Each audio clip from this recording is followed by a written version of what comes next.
നിങ്ങൾ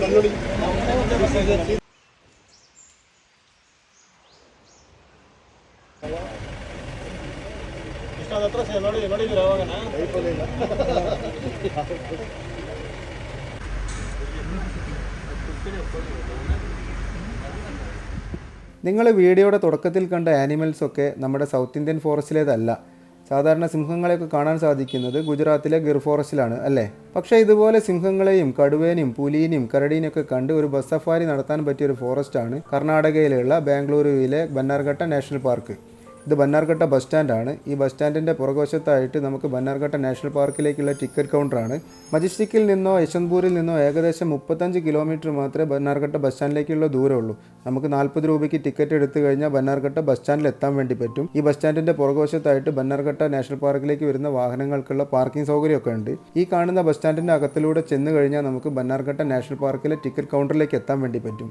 രാവിലെ 9 മണി മുതൽ വൈകുന്നേരം 5 മണി വരെയാണ് നാഷണൽ പാർക്കിൻ്റെ പ്രവൃത്തി സമയം. 9:30 മണിയാവുമ്പോൾ ടിക്കറ്റ് കൊടുക്കാൻ വേണ്ടി തുടങ്ങും. അതുകൊണ്ട് തന്നെ ഞങ്ങൾ വളരെ നേരത്തെ തന്നെ ഇവിടെ എത്തി. സാധാരണ ദിവസങ്ങളിലൊക്കെ ഇവിടെ തിരക്കുണ്ടാവാറുണ്ട് കേട്ടോ. ശനി ഞായർ ദിവസങ്ങളിലാണെങ്കിൽ വളരെയധികം തിരക്കായിരിക്കും.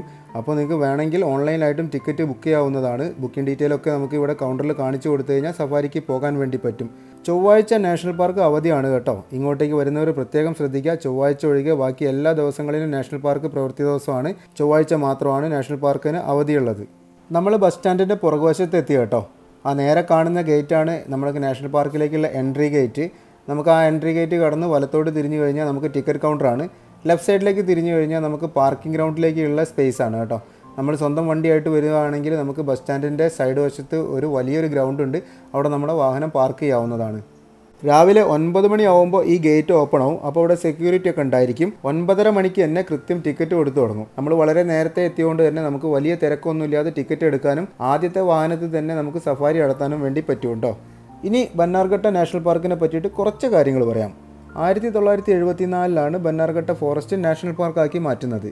ഏകദേശം 260 സ്ക്വയർ കിലോമീറ്റർ വിസ്തൃതിയുള്ള ഭൂപ്രദേശത്തിൻ്റെ കുറച്ച് ഭാഗം മാത്രമാണ് സഫാരിക്കും സൂവിനൊക്കെ വേണ്ടിയിട്ട് മാറ്റിയിട്ടുള്ളത്. 2002 ബന്നാർഘട്ട ബയോളജിക്കൽ പാർക്ക് ഉണ്ടാക്കുന്നത്. അതിനുശേഷമാണ് ഇവിടെ ടൂറിസം ഈ സഫാരിയൊക്കെ തുടങ്ങിയിട്ടുള്ളത്. നാഷണൽ പാർക്കുകളൊക്കെ കേന്ദ്ര സർക്കാരിന് കീഴിലാണെങ്കിലും ഈ 2002 സ്ഥാപിതമായിട്ടുള്ള ഈ സഫാരിയും സൂ ഒക്കെ വരുന്നത് കർണാടക സർക്കാരിന് കീഴിൽ വരുന്ന സൂ അതോറിറ്റി ഓഫ് കർണാടക ഡിപ്പാർട്ട്മെൻറ്റിന് കീഴിൽ തന്നെയാണ് ഉള്ളത്. ഇവർ തന്നെയാണ് ഇതിൻ്റെ എല്ലാ കാര്യങ്ങളും മെയിൻറ്റെയിൻ ചെയ്തു പോകുന്നത്. നമ്മൾ ഈ ബയോളജിക്കൽ പാർക്കിലൂടെ സഫാരി ചെയ്യുമ്പോൾ കാണുന്ന മൃഗങ്ങളൊക്കെ നാഷണൽ പാർക്കിൽ സ്വതന്ത്രമായിട്ട് വിഹരിക്കുന്ന മൃഗങ്ങളല്ല. മറിച്ച് അവർ മറ്റു പ്രദേശങ്ങളിലൊക്കെ മനുഷ്യരെ ആക്രമിച്ചിട്ടും മൃഗങ്ങളെ ആക്രമിച്ചിട്ടൊക്കെ പിടിച്ചു കൊണ്ടുവന്നിട്ടുള്ള മൃഗങ്ങളാണ്. നമ്മുടെ നാട്ടിലൊക്കെ മൃഗങ്ങളെ ആക്രമിച്ച അക്രമകാരികളായിട്ടുള്ള മൃഗങ്ങളെയൊക്കെ പിടിച്ചു കൊണ്ടുവന്നു കഴിഞ്ഞാൽ സാധാരണയൊക്കെ ആനിമൽ ഹോസ്പൈസ് സെൻ്ററുകളിലാക്കുക ചെയ്യുക. ഇങ്ങനെ ആനിമൽ ഹോസ്പൈസ് സെൻ്ററുകളിലാക്കുമ്പോൾ ഈ മൃഗങ്ങൾക്കൊക്കെ ഒരുപാടധികം ചിലവുണ്ട്. ഈ മൃഗങ്ങളെ നോക്കാൻ വേണ്ടിയിട്ട് ഒരു വെറ്റിനറി ഡോക്ടർ വേണം, അതുപോലെ തന്നെ സ്റ്റാഫ് വേണം, ഒരുപാടധികം ഭക്ഷണത്തിന് പൈസയാവുന്നുണ്ട്. അപ്പോൾ ഇങ്ങനെ ഒരുപാട് പൈസ ചിലവാക്കിയിട്ട് ഈ മൃഗങ്ങൾ മരണം വരെ തീറ്റി പോറ്റിയിട്ട് നമ്മളെ ഗവൺമെൻറ്റിനോ ഒരു രീതിയിൽ ഒന്നും കിട്ടാനില്ല. പകരം ഈ കർണാടക ഗവൺമെൻറ് തയ്യാറാക്കിയിട്ടുള്ള ഈ ഒരു പദ്ധതി നമ്മളും കണ്ടുപിടിച്ചു കഴിഞ്ഞാൽ നമുക്ക് ഒരുപാട് രീതിയിൽ ടൂറിസം മേഖലയിലും ഫോറസ്റ്റ് ഡിപ്പാർട്ട്മെൻറ്റിനൊക്കെ ഒരുപാട് പൈസയും ലാഭവും ഉണ്ടാക്കാൻ പറ്റും. ഒരുപാട് മാൻ ആനിമൽ കോൺഫ്ലിക്റ്റുകളൊക്കെ തടയാനും വേണ്ടി പറ്റും. നമ്മളിങ്ങനെ അരിക്കൊമ്പനെയൊക്കെ പിടിച്ചു കൊണ്ടുവന്നിട്ട് മറ്റു കാട്ടിൽ കൊണ്ടുവിടുക, വീണ്ടും അവിടെ ആക്രമണം ഉണ്ടാക്കുക. അങ്ങനെ ഈ സ്ഥിരമായിട്ട് ആക്രമണങ്ങൾ ഉണ്ടാക്കിക്കൊണ്ടിരിക്കുന്ന മൃഗങ്ങളെ തിരിച്ച് കാട്ടിൽ വിടാൻ സാധ്യമല്ലാത്ത മൃഗങ്ങളെയൊക്കെ നമ്മൾ ഇതുപോലെ പിടിച്ചു കൊണ്ടുവന്നിട്ട് സൂലോ കൂട്ടിലോ അടയ്ക്കാതെ ഇതുപോലെ സ്വതന്ത്രമായിട്ട് വീരിക്കാൻ പറ്റുന്ന ഒരു കേജ് തയ്യാറാക്കിയിട്ട് അതിൻ്റെ ഉള്ളിലൂടെ ബസ് സഫാരി നടത്തുകയാണെങ്കിൽ അതിലേക്ക് കാഴ്ചക്കാരെന്ന് പറഞ്ഞിട്ട് നമുക്ക് ഒരുപാട് ടൂറിസ്റ്റുകൾ വരും. അങ്ങനെ ഒരുപാട് പൈസകൾ കിട്ടും. ഈ കർണാടക ഗവൺമെൻറ് ഒക്കെ ഇതുപോലെ ഒരുപാട് പൈസകൾ ഉണ്ടാക്കുന്നുണ്ട്. ഈ പൈസയൊക്കെ മൃഗങ്ങൾക്കും ഫോറസ്റ്റായിട്ട് ജീവിക്കുന്ന ഒരുപാട് ആളുകൾക്കും വേണ്ടി ചിലവാക്കാനും പറ്റും. അങ്ങനെ മനുഷ്യനും മൃഗങ്ങളും തമ്മിലുള്ള സംഘർഷങ്ങളും കുറയും. മാത്രമല്ല നമുക്ക് ഈ മനുഷ്യർക്കും അവിടെയുള്ള ഒരുപാട് ആളുകൾക്ക് ജോലിയായിട്ടും ലഭിക്കുന്നു. ഇങ്ങനെ ഒരു ജോലി ലഭിക്കുന്ന ഒരു പരിപാടിയാണ് 1992 നമ്മൾ കേരള സർക്കാർ തയ്യാറാക്കിയിട്ടുള്ള എക്കോ ഡെവലപ്മെൻറ്റ് കമ്മിറ്റികൾ. കാട്ടിലെ ഒറ്റപ്പെട്ട് കിടക്കുന്ന വനേതര സമൂഹത്തെ കാട്ടിനോട് അടുപ്പിക്കാൻ വേണ്ടിയിട്ട് ഇവരെ ഗൈഡാക്കി വെച്ചിട്ട് നമ്മൾ പറമ്പിക്കുളം പെരിയാറിലൊക്കെ നടത്തുന്നുണ്ടല്ലോ. സെയിം പരിപാടി തന്നെയാണ്. അപ്പോൾ ഇതുപോലെ തന്നെ നമുക്ക് സഫാരി നടത്തി കഴിഞ്ഞാലും നമുക്ക് ലാഭം ഉണ്ടായിരിക്കും. ഇനി നമുക്ക് സഫാരിയിലേക്ക് കിടക്കാം. നമ്മുടെ സഫാരി വെഹിക്കിൾ ഇതാണ്. നമുക്ക് ഏകദേശം ഫുള്ള് കവർ ആയിട്ടുള്ള നെറ്റിനോണ്ട് ഇരുമ്പിനോണ്ട് കവറായിട്ടുള്ള സഫാരി ബസ്സിലാണ് നമ്മൾ സഫാരി നടത്തുന്നത്. എല്ലാ ബസ്സും ഇതുപോലെ തന്നെ കവറിങ് ആണ് കേട്ടോ. നമുക്ക് വീഡിയോ എടുക്കാനൊക്കെ ബുദ്ധിമുട്ടാണ്, ഫോക്കസ് ആവാനൊക്കെ ബുദ്ധിമുട്ടാണ്. ഇതുപോലെ തന്നെ തൊട്ടടുത്ത് ചെറിയ ചെറിയ ഗ്രില്ലുകളൊക്കെ ഉള്ളതുകൊണ്ട്. അപ്പോൾ അതുകൊണ്ട് തന്നെ നമുക്ക് കുറച്ച് ബുദ്ധിമുട്ടിയിട്ടാണ് നമ്മൾ വീഡിയോ എടുക്കുന്നത്. ആനിമൽസിനെയൊക്കെ കാണുമ്പോൾ നമുക്ക് ഡ്രൈവർ നിർത്തിയിട്ട് ഒരുപാട് ആനിമൽസിനെ കാണാനുള്ള സൗകര്യങ്ങളൊക്കെ ചെയ്തു തരുന്നുണ്ട് കേട്ടോ. ആവശ്യത്തിന് വാഹനം മുന്നോട്ടും പിന്നോട്ടൊക്കെ അവരെടുത്തിട്ട് നമുക്ക് എല്ലാ സൗകര്യങ്ങളും ചെയ്തു തരുന്നുണ്ട്. ആനിമൽസിനൊക്കെ എല്ലാ കേജിലും കാണുമെന്നുള്ള കാര്യം ഉറപ്പാണ്. കാരണം അങ്ങനെയാണ് അവിടെ കേജുകൾ തയ്യാറാക്കിയിരിക്കുന്നത്. ചെറിയ കേജുകളുണ്ട്, അതുപോലെ തന്നെ വലിയ കേജുകളുണ്ട്. ഓരോ കേജുകളും തമ്മിൽ സെപ്പറേഷൻ ഉണ്ട്. കാരണം മറ്റ് ആനിമൽസ് തമ്മിൽ മിക്സ് ആവാത്ത രൂപത്തിലാണ് അവർ കേജുകൾ തയ്യാറാക്കുന്നത്. വലിയ ഡോറുകളാണ് എല്ലാ കൂടുകൾക്കും ഉള്ളത് കേട്ടോ. സാധാരണ ഒരു ഫോറസ്റ്റിൽ പോയാൽ ആദ്യം കാണുന്ന സൈറ്റിംഗ് മാനാണല്ലോ, അതുപോലെ തന്നെയാണ് ഇവിടെയും തയ്യാറാക്കിയത്. ഇവരിത് മനഃപൂർവ്വം തയ്യാറാക്കിയതാണോ എന്നറിയില്ല. ഇവിടെയും ആദ്യം തന്നെ നമ്മൾ ഈ സഫാരി പാത്തിലേക്ക് കയറി കഴിഞ്ഞാൽ കാണുന്നത് ഈ മാൻകൂട്ടത്തെയാണ് കേട്ടോ. സാമ്പാർ ഡിയർ ഉണ്ട്, സാധാരണ സ്പോട്ടഡ് ഡിയർ ഉണ്ട് കേട്ടോ. എല്ലാവരെയും മിക്സ് ആക്കിയിട്ടാണ് അവരിട്ടിരിക്കുന്നത്. അടുത്ത ഭാഗം എന്ന് പറയുന്നത് ആനയ്ക്കുള്ള കൂടാണ് കേട്ടോ. ആനയ്ക്കുള്ള കൂട് എന്ന് പറയുന്നത് വലിയ കമ്പി ഉപയോഗിച്ചിട്ട് സെപ്പറേഷൻ ചെയ്തിട്ടുള്ള ഭാഗമാണ്. വലിയൊരു പ്രദേശം മുഴുവൻ ആനയ്ക്ക് വേണ്ടി മാറ്റി വെച്ചിട്ടുണ്ട്. ഒരുപാട് അധികം കൊമ്പന്മാരുണ്ട് അവിടെ, കുങ്കിയാനകളാണ്. അതുപോലെ തന്നെ ഒരുപാട് തണ്ണീർത്തടങ്ങളുള്ള ഒരു ഏരിയ ആണ് ആനയ്ക്ക് വേണ്ടി മാറ്റി വെച്ചത്. വലിയ കുളങ്ങളൊക്കെ ഉള്ള ഒരു ഭാഗമാണ് ആനയ്ക്ക് വേണ്ടി മാറ്റി വെച്ചത്. അടുത്ത ആൾ ഇനി കരടിയാണ്. കരടീനെ നമ്മൾ കാണുന്നത് ഒരു കൂടിൻ്റെ സൈഡിലാണ് കേട്ടോ. ഈ കൂട് എന്തിനാണ് അവർ തയ്യാറാക്കിയെന്ന് വെച്ച് കഴിഞ്ഞാൽ ഇവർക്ക് ഭക്ഷണം കൊടുക്കുന്ന സമയത്ത് ഈ കൂട്ടിലേക്കാണ് ഭക്ഷണം കൊടുക്കുന്നത്. അല്ലെങ്കിൽ ഭക്ഷണം കൊടുക്കാൻ വരുന്ന ആളുകളെ ആക്രമിക്കുന്ന ഒരു സ്വഭാവം ഉണ്ടാവുമല്ലോ, അതുകൊണ്ട് ഭക്ഷണം കൊടുക്കുന്ന സമയത്ത് ഇവരെ ഈ കൂട്ടിലേക്ക് അടച്ചിടാറുണ്ട്.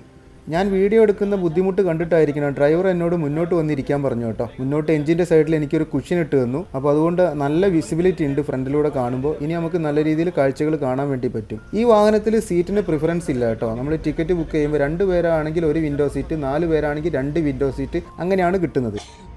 ഇതുപോലത്തെ വലിയ ഡോറുകളാണ് ഒരു കൂട്ടിൽ നിന്നും മറ്റൊരു കൂട്ടിലേക്ക് പ്രവേശിക്കാനായിട്ടുള്ളത്. ഒരു ഡോറ് തുറന്ന് നമ്മുടെ വാഹനം അകത്തേക്ക് കയറി ആ ഡോർ അടച്ചതിന് ശേഷം മാത്രമേ അവർ മറ്റു ഡോറ് തുറക്കുകയുള്ളൂ. അങ്ങനെ 2 ഡോറുകളാണ് ഒരു കൂട്ടിലുള്ളത്. അങ്ങനെ ഒരു കാരണവശാലും ഒരു മൃഗവും അപ്പുറത്തേക്കും ഇപ്പുറത്തേക്കും മാറി ക്രോസ് ചെയ്യാതിരിക്കാനുള്ള എല്ലാ സേഫ്റ്റി മാനദണ്ഡങ്ങളും അവർ പാലിക്കുന്നുണ്ട്. കൂടാതെ ഫെൻസിങ് ലൈനുകളും ഉണ്ട്.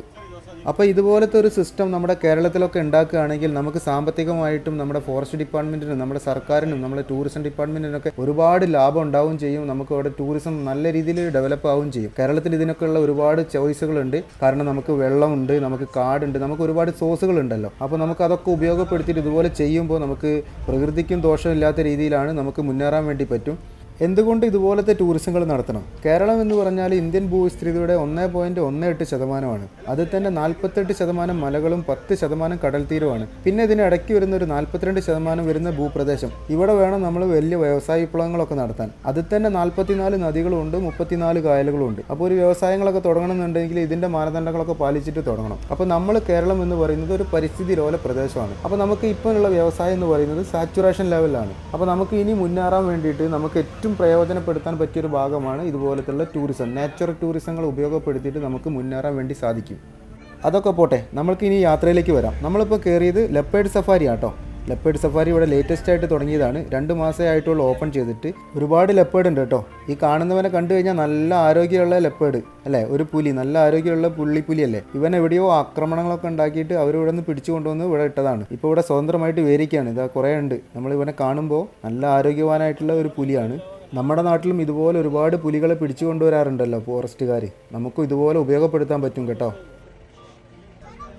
ഇനി നമ്മൾ കടക്കാൻ പോകുന്ന കൂടെന്ന് പറയുന്നത് അടിപൊളി കേട്ടോ. അടിപൊളി സഫാരിയാണ്. ഇവിടുത്തെ ഹൈലൈറ്റ് ആണ് ലയൺ സഫാരി. സിംഹങ്ങൾ ഒരുപാടുണ്ട് കേട്ടോ. അതിൻ്റെ ഉള്ളിൽ നല്ല ആരോഗ്യവാനായിട്ടുള്ള സിംഹങ്ങളുണ്ട്. സിംഹങ്ങളൊക്കെ നാച്ചുറലായിട്ട് അത് പ്രസവിക്കുന്നൊക്കെ ഉണ്ട് കേട്ടോ. ഇവിടെ ആ വരുന്ന സിംഹം ഉണ്ടല്ലോ, അത് ഗർഭിണിയാണ്. അതുപോലെ തന്നെ അതിൻ്റെ കൂടെ ഒരു മെയിലും ഫീമെയിലും കേട്ടോ.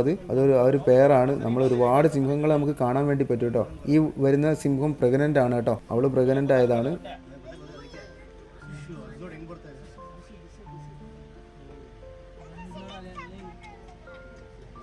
അതാ വരുന്നുണ്ടല്ലേ, റോയൽ സ്റ്റൈലിൽ നടത്തം. സിംഹരാജാവ് എന്നൊക്കെ പറയില്ലേ, കാട്ടിലെ രാജാവാണ് വരുന്നത്. ഇതുപോലെ തന്നെ ഒരുപാട് സിംഹങ്ങളുണ്ട് കേട്ടോ. ഈ കുറ്റിക്കാട്ടിലൊക്കെ ഇങ്ങനെ കിടക്കുന്നത് കാണാൻ വേണ്ടി പറ്റും. ഗുജറാത്തിലെ ഗിർ ഫോറസ്റ്റ് ആണെന്ന് തോന്നുന്നു കേട്ടോ ഇവരിങ്ങനെ കുറ്റിക്കാട്ടിൽ കിടക്കുമ്പോൾ.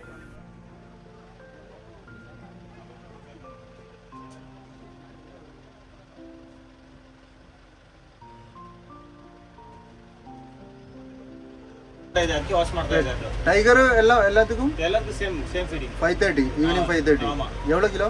12 to 17 12 to 17 kg non veg beef and chicken.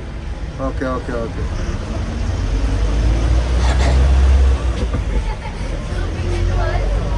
ഇനി നമ്മൾ കടക്കുന്നത് ടൈഗർ സഫാരിയാണ്. ടൈഗർ സഫാരിക്ക് വേണ്ടിയിട്ട് 2 കൂടുകളുണ്ട്. കാരണം ടൈഗർ എന്ന് പറയുന്നത് ടെറിട്ടറി ആയിട്ട് ജീവിക്കുന്ന ജീവികളാണല്ലോ. എല്ലാ ടൈഗറിനെയും കൂടി ഒരു കൂട്ടിലിട്ട് കഴിഞ്ഞാൽ അവർ തമ്മിൽ ഫൈറ്റ് ഉണ്ടായിട്ട് ആർക്കെങ്കിലും ഒരാൾക്ക് അപകടം പറ്റുകയോ ചാവുകയോ ചെയ്യും. അതുകൊണ്ട് തന്നെ അവർ 2 കൂടുകളായിട്ട് മാറ്റിയിട്ടുണ്ട്. ഒരു കൂട്ടിൽ 5 ടൈഗർ ഉണ്ട്, പെയറായിട്ടുള്ള 5 ടൈഗറാണ് ഉള്ളത്. അതുപോലെ തന്നെ 2 വൈറ്റ് ടൈഗർ ഉണ്ട് കേട്ടോ. ഇതിൻ്റെ കൂടെ ഒരു വൈറ്റ് ടൈഗർ ഉണ്ടായിരുന്നു, പക്ഷേ അത് കാടിൻ്റെ ഉള്ളിലേക്ക് മാഞ്ഞുപോയി. നമുക്കത് കാണാൻ വേണ്ടി പറ്റി, പക്ഷേ വീഡിയോ എടുക്കാൻ വേണ്ടി പറ്റിയില്ല.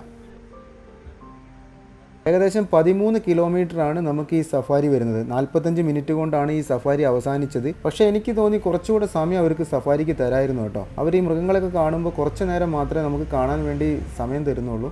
കുറച്ചുകൂടെ അധികം സമയം തന്നിരുന്നെങ്കിൽ 1 മണിക്കൂറൊക്കെ സഫാരി ആക്കാമായിരുന്നു അവർക്ക്. ഈ ഒരു സഫാരിക്ക് വരുന്നത് ഒരാൾക്ക് 350 രൂപയാണ്. ശനി ഞായർ മറ്റ് അവധി ദിവസങ്ങളിൽ ഒരു 50 രൂപ കൂടെ അധികം കൊടുക്കണം. അങ്ങനെ 400 രൂപയാണ് സഫാരിക്ക് ആവുന്നത് കേട്ടോ. സഫാരിക്ക് ടിക്കറ്റ് എടുത്തു കഴിഞ്ഞാൽ സെയിം ടിക്കറ്റ് വഴി നമുക്ക് സൂയിലേക്ക് എൻട്രി ഉണ്ട്. പക്ഷേ സൂയിലേക്ക് മാത്രം വരികയാണെങ്കിൽ സൂയിലേക്ക് വേറെ ടിക്കറ്റ് എടുക്കണം. സഫാരി ടിക്കറ്റിൽ നമുക്ക് സൂ കൂടെ എൻട്രി ഉണ്ട്. പക്ഷേ ഇത് ബട്ടർഫ്ലൈ പാർക്കാണ്. ബട്ടർഫ്ലൈ പാർക്കിലേക്ക് നമ്മൾ 50 രൂപ കൊടുത്തിട്ട് വേറെ ടിക്കറ്റ് എടുക്കണം. അതുകൊണ്ട് തന്നെ നമ്മൾ ബട്ടർഫ്ലൈ പാർക്കിൽ കയറാൻ വേണ്ടി നിന്നില്ല. നമുക്ക് അടുത്ത് ഇനി സൂയിലേക്ക് പോവാം.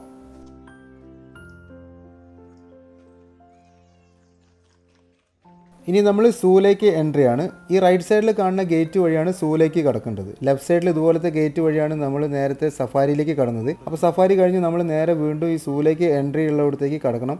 നമ്മൾ സഫാരിക്ക് എടുത്ത സെയിം ടിക്കറ്റ് കാണിച്ചു കൊടുത്താൽ മതി. ഈ കാണുന്ന ടിക്കറ്റ് കൗണ്ടർ ഇവിടെ തൊട്ടടുത്ത് ബാറ്ററി ക്യാബ് കിട്ടും കേട്ടോ. നമുക്ക് സൂവിൻ്റെ ഉള്ളിലൂടെ നടക്കാൻ ബുദ്ധിമുട്ടുള്ളവർക്ക് ബാറ്ററി ക്യാബ് ഉണ്ട്, ബാറ്ററി വെഹിക്കിൾ ഉണ്ട്. ഒരാൾക്ക് 100 രൂപയാണ് ആവുന്നത്. നമുക്ക് വേണമെങ്കിൽ ബാറ്ററി വെഹിക്കിൾ വഴി പോകാൻ വേണ്ടി പറ്റും. പക്ഷേ ഒരു പ്രശ്നം എന്താ പറഞ്ഞാൽ അതിൽ 6 ആളാണ് മാക്സിമം പോകുന്നത്. ഈ 6 ആളായാൽ മാത്രമേ ബാറ്ററി ക്യാബ് അവർ എടുക്കുകയുള്ളൂ. അതുവരെ നമ്മളവിടെ വെയിറ്റ് ചെയ്യണം. ഏകദേശം 1.5 കിലോമീറ്ററാണ് നമ്മൾ സൂവിൻ്റെ ഉള്ളിലൂടെ നടക്കാനുള്ളത്. 1 മണിക്കൂർ നടന്നാൽ മതി. അപ്പോൾ ഞാൻ ഏറ്റവും കൂടുതൽ പ്രിഫർ ചെയ്യുക എന്ന് പറഞ്ഞാൽ നമുക്ക് നടന്നിട്ട് പോകുന്നത് തന്നെയാണ് ഏറ്റവും നല്ലത്. ഈ ബാറ്ററി ക്യാബിൽ പോയി കഴിഞ്ഞാൽ നമുക്ക് എല്ലാ കൂടിൻ്റെ അടുത്തേക്ക് എത്തൂല. ബാക്കി നമ്മൾ കുറേ നടന്നിട്ട് തന്നെ പോകണം. അപ്പോൾ നമുക്ക് ചിലപ്പോൾ ഒരുപാട് കൂടുകളിലെ മൃഗങ്ങളെ മിസ്സാവാൻ ചാൻസ് ഉണ്ട്. നമ്മൾ ഏറ്റവും നല്ലത് ആ ഒരു സൂവിൻ്റെ ഉള്ളിലൂടെ നടന്ന് നമ്മൾ എല്ലാ കൂടുകൾക്കും എടുത്തു വരുത്തി നമുക്ക് അവിടുത്തെ മൃഗങ്ങളെയൊക്കെ കണ്ട് നമുക്ക് ഒരുപാട് സമയം അവിടെ ചിലവാക്കാൻ വേണ്ടി പറ്റും. ക്യാബിൽ 6 ആൾക്കാരുണ്ടാകുമ്പോൾ നമുക്ക് അവരുടെ സൗകര്യത്തിനനുസരിച്ച് ചിലപ്പോൾ പെട്ടെന്ന് വരേണ്ടി വരും, ചിലപ്പോൾ ലേറ്റ് ആവും, അങ്ങനത്തെ പ്രയാസങ്ങളൊക്കെ ഉണ്ടാവും. അപ്പോൾ നമ്മൾ ഏറ്റവും നല്ലത് നമ്മൾ താഴെ, അതായത് ഈ നടക്കുന്ന വഴിയിൽ ഏരോ മാർക്ക് ഉണ്ട്. ആ ഏരോ മാർക്ക് അനുസരിച്ച് നടന്നു കഴിഞ്ഞാൽ കൃത്യം എല്ലാ കൂടിൻ്റെ ഉള്ളിലൂടെയും പോകാനുള്ള വഴിയാണത്. നമുക്ക് ഒരു മൃഗങ്ങളെയും അല്ലെങ്കിൽ ഒരു കൂടും മിസ്സാവാതെ നമുക്ക് നടന്നു പോകാൻ വേണ്ടി പറ്റും. അപ്പോൾ ഇനി നമുക്ക് സൂല മൃഗങ്ങളെ കണ്ട് നടക്കാം. ഇത് നീൽഗായ്, നീലക്കാള, മാൻവർഗത്തിൽപ്പെട്ട ജീവി തന്നെയാണ് നീൽഗായ്. നീൽഗായ് എന്ന് പറഞ്ഞാൽ കാള, നീലക്കാള എന്നൊക്കെയാണ് അർത്ഥം. ഗായ് എന്ന് പറഞ്ഞാൽ കാളയാണല്ലോ. പക്ഷെ അവരെ കാണുമ്പോൾ ഒരു കുതിരയുടെ സാമ്യമൊക്കെ ഉണ്ട്. കുതിര എന്ന് പറഞ്ഞാൽ കോവറുകഴുതയോടാണ് കൂടുതൽ ഇവർ സാമ്യമുള്ളത്. ഇത് തന്നെയാണ് ഇവരുടെ മാക്സിമം വലുപ്പം. ഇന്ത്യൻ വംശജരായിട്ടുള്ള ഇവർ കൂട്ടത്തോടെ കൃഷിയൊക്കെ നശിപ്പിക്കും. ഇതാണ് ഇവരുടെ ഹോബി. ഇവർ ഒരുപാടധികം ഇന്ത്യൻ്റെ പല ഭാഗത്തായിട്ടുണ്ട്. ഈ സൂല് 2 കൂടുകളിലായിട്ട് നീൽഗായ് ഉണ്ട്.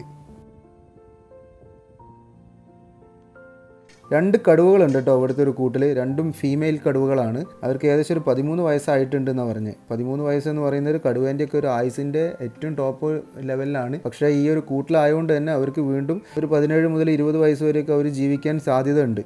കാരണം ഇവിടെ നല്ല രീതിയിലുള്ള പരിചരണമൊക്കെ കിട്ടുന്നുണ്ട്. മൃഗ ഡോക്ടർമാരുണ്ട്. നല്ല രീതിയിൽ ടെസ്റ്റഡ് ഫുഡുകളൊക്കെ തന്നെയാണ് ഇവർക്ക് കിട്ടുന്നത്. പിന്നെ ഇര തേടിയിട്ടുള്ള ഇവർക്ക് ആരോഗ്യക്ഷമത നഷ്ടപ്പെടുന്നില്ലല്ലോ. ഇര തേടുന്ന പരിപാടിയൊന്നും ഇല്ലല്ലോ കൂട്ടിലെ കടുവയ്ക്കൊന്നും. അപ്പോൾ അതുകൊണ്ട് തന്നെ ഇവർ ആരോഗ്യം നല്ല രീതിയിൽ മെയിൻറ്റെയിൻ ചെയ്ത് പോകുന്നുണ്ട്.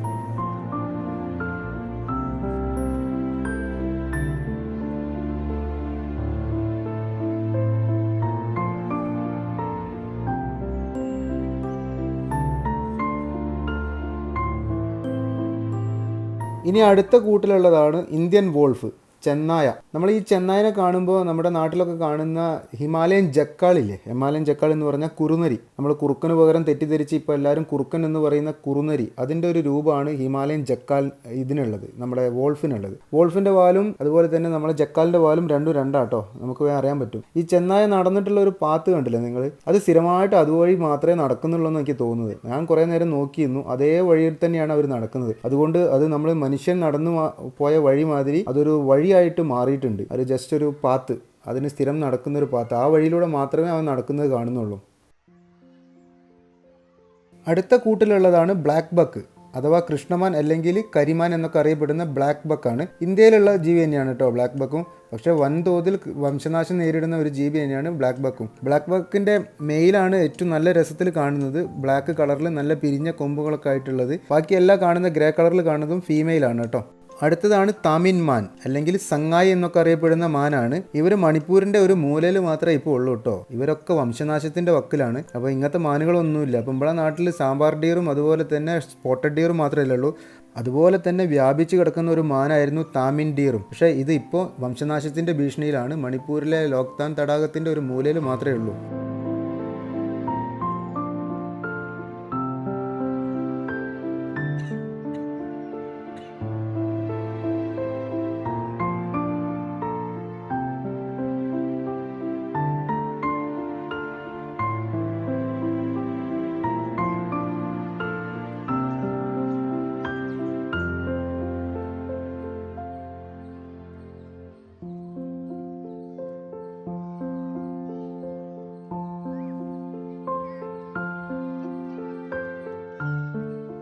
ഇതാണ് കേട്ടോ സാക്ഷാൽ കുറുക്കൻ അല്ലെങ്കിൽ ഫോക്സ്. നമ്മുടെ നാട്ടിൽ നിന്നൊക്കെ അപ്രത്യക്ഷമായിട്ടുള്ള ഫോക്സാണ് ഇവൻ. ഇതാണ് ഫോക്സിൻ്റെ ഏറ്റവും വലിയ രൂപം. ഫോക്സിൻ്റെ ഏറ്റവും വലുപ്പമുള്ള രൂപം എന്ന് പറയുന്നത് ഈ 2 അടി നീളം മാത്രമേ അവർക്ക് ഉണ്ടാവുകയുള്ളൂ. എപ്പോഴും ഇങ്ങനെ ഓടിക്കൊണ്ടിരിക്കുന്ന ഒരു പ്രകൃതമാണ് ഫോക്സിനുണ്ടാവുക. നല്ല തടിച്ച വാലുകളും അതുപോലെ തന്നെ ചെറിയ ശരീരമാണ് ഉണ്ടാവുക. നമ്മുടെ നാട്ടിലൊക്കെ പണ്ട് മുതലേ കോഴീനെ പിടിക്കുന്ന കുറുക്കെന്ന് പറഞ്ഞാൽ ഇതല്ല കേട്ടോ, അത് ഹിമാലയൻ ജക്കാലാണ്.